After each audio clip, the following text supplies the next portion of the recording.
Hello friends, welcome back. If you're new here, welcome. My name is JumieAnne.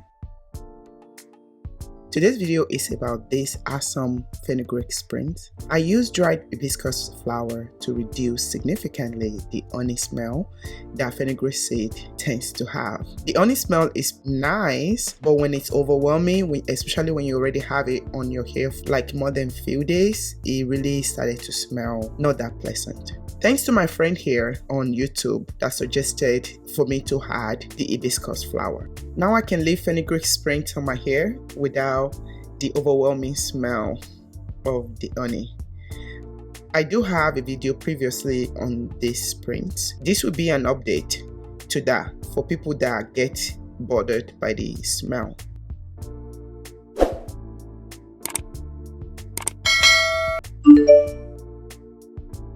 I use 1/4 of a cup of fenugreek seed with 3 dried hibiscus flower. I added this into a slowly boiling water for 5 to 8 minutes. When it was done, I save it and pour it into my spray bottle.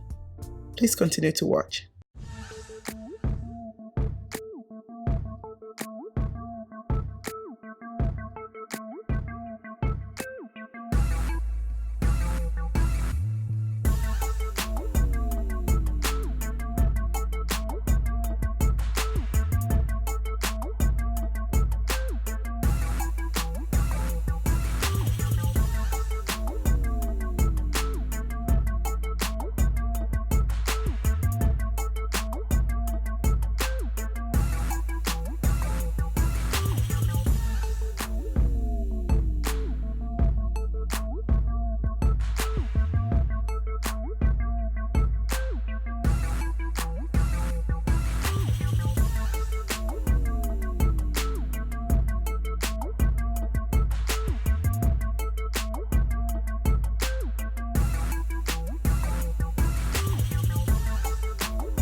I hope you like and enjoyed this video. Please do not forget to like and subscribe. Love you guys so much. Bye bye. Mwah. XOXO. Bye.